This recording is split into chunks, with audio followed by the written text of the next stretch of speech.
Bonjour à tous, alors toujours dans la série montage débutant, donc cette fois-ci on attaque la deuxième vidéo avec une pheasant tail, donc une pheasant tail classique, sans apport de lestage, on verra par la suite le lestage. Donc ici à l'étau j'ai mis un hameçon droit en taille 10, d'accord, donc sans ardillon. En fil de montage je vais utiliser un fil brun foncé.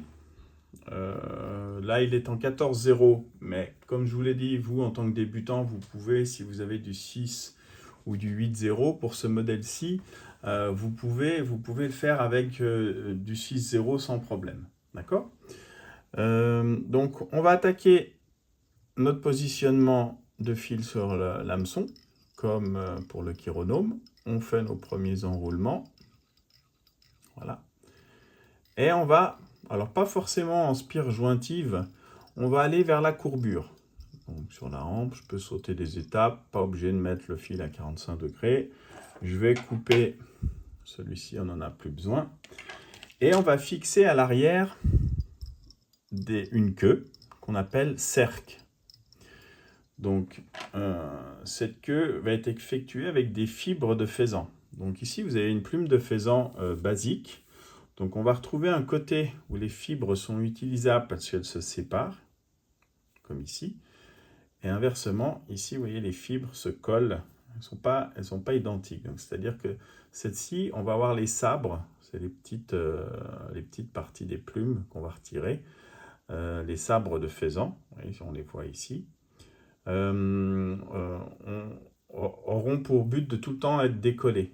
À l'inverse de celle-ci, ont plutôt tendance à se coller. Donc cette partie-là de la plume, elle est quasi, on s'en sert pas. On pourra trouver par la suite des utilisations, mais c'est pas vraiment les fibres qui nous intéressent pour l'instant. Donc on va essayer de se munir de, allez, on va dire 4-5 sabres de cette plume. Donc on les met perpendiculaires au rachis. Donc le rachis, c'est cette partie dure de la plume. On les a toutes à la même longueur. Je vais en reprendre même quelques-unes. Voilà. Donc on vient les prélever comme ceci. Et là, une fois qu'elles sont toutes à la même longueur, du coup ça les amène ici toutes à la même longueur, on va tirer sèchement pour les détacher du rachis. On va les placer sur notre hameçon. Donc moi j'enroule le fil comme ceci, donc d'avant en arrière. D'accord. Donc je vais plutôt placer ceci sur l'arrière de ma hampe, ici. Pourquoi? Parce que quand je vais faire mon premier enroulement, ils vont se positionner sur le dessus. Ça va les faire tourner, étant donné que je tourne mon fil comme ceci. Si vous venez à tourner, votre fil dans ce sens-ci, d'accord, vous allez les placer du coup de ce côté, vers vous. Et ainsi de suite, de cette façon, ils vont se placer sur le dessus de la hampe de l'hameçon. Donc on fait quelques tours à vide, c'est-à-dire qu'on n'exerce aucune tension sur le porte-bobine et sur le fil, ce qui va nous permettre de régler la longueur de ces cercles. D'accord? Donc là, je les fais coulisser, vous voyez. Je vais essayer d'enlever mes doigts. Pour obtenir à peu près la longueur des cercles d'ici à ici, à la pointe, c'est environ la courbure à la pointe. Avoir une certaine proportion. Donc on va les faire coulisser encore un peu. Voilà. Là, on fait quelques tours. On accentue un peu la tension. Voilà, toujours vers le bas. Et surtout, c'est faire la tension, éviter de tirer comme ceci, mais toujours dans l'axe. Comme ça, vous aurez moins de friction et moins de casse. Donc on fait, j'espère, une casse va arriver sur les prochains montages pour vous faire voir comment on peut récupérer in extremis un peu un montage où le fil aurait cassé. Ça sera aussi une des expériences que vous allez rencontrer, donc autant vous la faire voir, mais ne vous inquiétez pas, ça arrivera. Ensuite, on va faire la fixation du fil de cuivre. Donc, comme pour le montage du chiro, on prend notre fil de cuivre, qu'on vient placer, vous avez vu, je suis revenu à peu près à hauteur de... Alors on va distinguer, on va dire qu'ici, il va y avoir la tête, cette partie-là va être le thorax, et cette partie-là, le corps. Voilà, pour un peu vous expliquer où on se situe avec notre fil de montage. Donc là, je suis au niveau du thorax, Je viens fixer mon fil de cuivre, donc voilà, jusqu'au point de fixation de mes cercles. C'est-à-dire, je ne vais pas descendre plus bas que mon point de fixation des cercles, sinon pourquoi? Je vais écraser ceux-ci et ils vont être un peu, voilà, on va voir on veut qu'ils restent dans l'axe de notre hampe. Donc notre fil de montage sert à fixer les matériaux, à fixer le cuivre. Maintenant, on va reprendre du faisan. Donc je reprends ma plume. On va prélever tout le temps le même genre de plume, donc celle-ci. Vous pouvez avoir des plumes de faisan également qui ont les deux côtés identiques à ce style de fibre. On appellera ceci les plumes center tail. C'est les plumes du centre. Le faisan en a deux, le faisan mâle, et qui ont cette particularité d'avoir les deux ces fibres sur les côtés. Là, les plumes du reste de la queue sont plutôt effectuées comme celle-ci. Donc là, on va prendre beaucoup plus de fibres, on va faire le corps. J'essaye de prélever pas mal de fibres. Je vais tirer comme tout à l'heure, hop, et voilà. Là, comme ceci, on les regroupe. Et on va les attacher par la pointe. Donc, la partie la plus fine. On fait comme tout à l'heure, on fait un premier tour, un deuxième tour, voire un troisième. On fait notre fil de cuivre, on le met de côté. On fait un troisième tour et on vient tout doucement les faire coulisser pour vraiment garder le plus possible de fibres à enrouler. Alors à ce stade, soit vous pouvez utiliser la pince à hacle, comme ceci. Vous fixez vos fibres ici, et puis ça va vous permettre d'avoir un maintien des plumes et effectuer les enroulements. Soit alors, vous pouvez le faire, si vous n'avez pas de pince à hacle, vous allez le faire normalement. Alors dans un premier temps, on vient vraiment fixer, comme pour le fil de cuivre, à la base de nos cercles. On revient vers le thorax, la tête, le thorax, parce qu'on va s'arrêter là, mais pour avoir plus de dégagement, vous pouvez aller jusqu'à la tête, ça vous libère un peu plus de place pour faire les enroulements. Et on va procéder aux enroulements. Donc vous pouvez enrouler. Si vous voulez sécuriser, vous maintenez votre pouce sur la hampe, maintien, comme ça, le tour précédent, et ainsi de suite. Voilà. Et délicatement, sans trop tirer sur le faisan, vous allez faire vos enroulements. Voilà. Et on poursuit. Là, on arrive à peu près au bout de notre corps. On va se munir de notre fil de montage et on va faire quelques tours pour bloquer le faisan. Donc voilà. Là, on se retrouve avec le bloquant qui est faisan. On se retrouve avec le faisan qui est bloqué, pardon. On va récupérer notre faisan. Donc, notre porte-bobine, naturellement,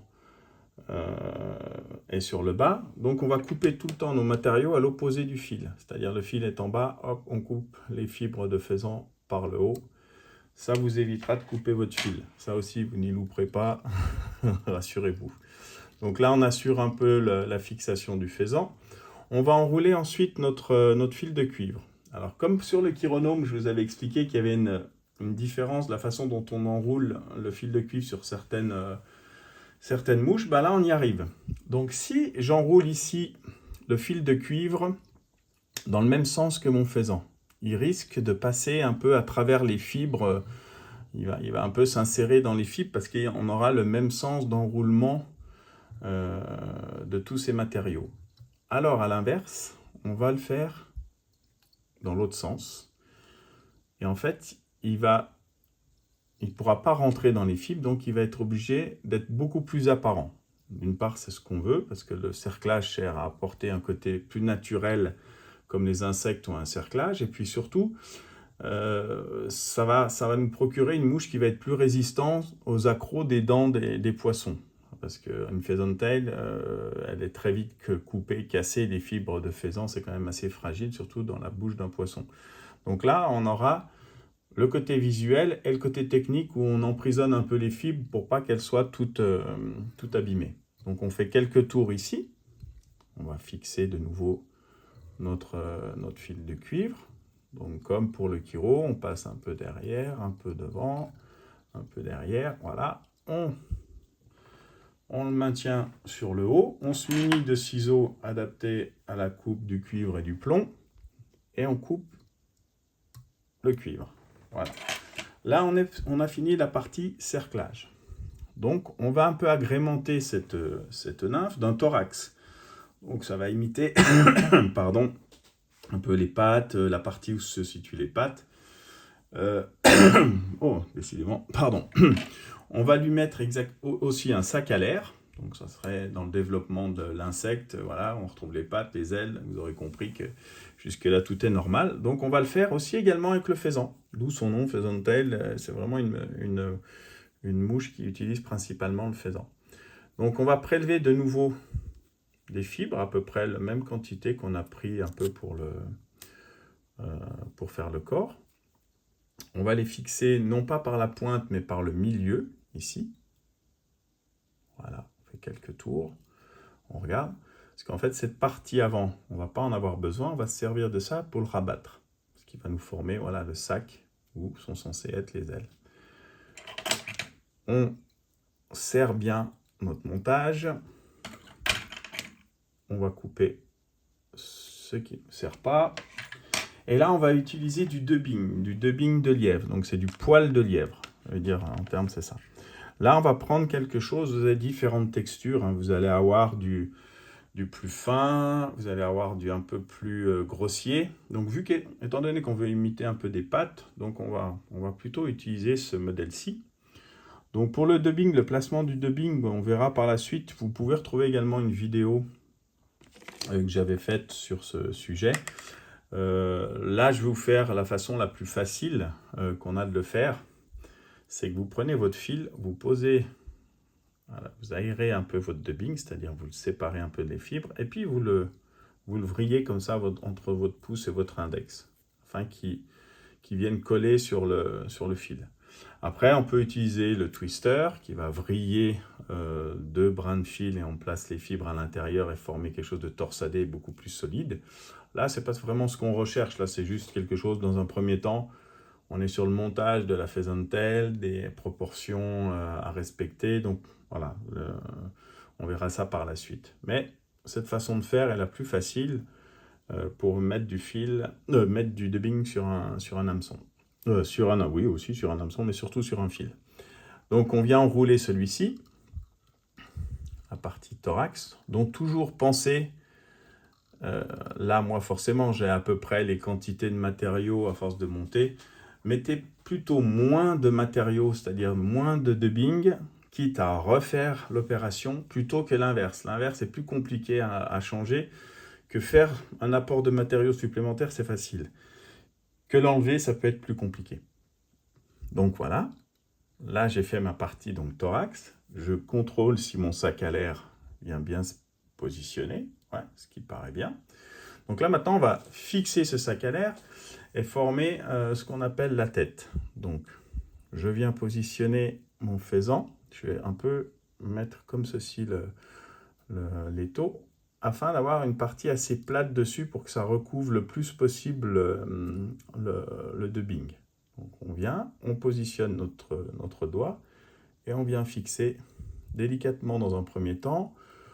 On recentre un peu le faisan pour qu'il soit vraiment au-dessus de l'œillet, pas sur le côté ou pas dessous. Donc pour bien qu'on ait cette partie-là sur le dessus de la mouche, donc le sac à l'air, et on va effectuer notre tête. Alors on pourrait, si on veut doubler notre volume de sac à l'air, je vais vous le faire voir, on passe notre fil comme ceci sur le sac à l'air. On va se placer à la base de celui-ci entre la fin de notre corps et le début de sac à l'air. Et on répète l'opération en sens inverse. Comme ceci. Et là, vous avez en fait doublé le volume de votre sac à l'air. D'accord ? Donc là, ce n'est pas forcément ce qu'on recherchait, c'est juste pour vous faire voir une variante de ce qu'on peut faire. Donc là, je démonte ce que j'ai fait précédemment. Donc voilà, on revient à ce que la mouche devait être dès le départ. Donc là, je viens faire ma tête. De nouveau, on va couper le fil. Le faisan, pardon. Et on vient former notre tête par des enroulements successifs. Alors bien penser, ne pas boucher l'œillet. Toujours vérifier est-ce que votre œillet soit libre ou alors avec l'ongle comme ceci, vous poussez un peu le fil de montage. Vraiment dégager la tête, parce qu'il n'y a rien de pire quand on se retrouve au bord de l'eau avec une mouche qui est toute bouchée. Et là, on vient faire, voilà, c'est à vous à peu près au jugement de ce que vous voulez accorder comme tête à votre nymphe, mais avoir quelque chose quand même de marqué. Voilà. J'estime que c'est pas mal. Donc, de nouveau, soit on utilise l'outil à demi-clé. Donc, je passe, je fais, hop, là.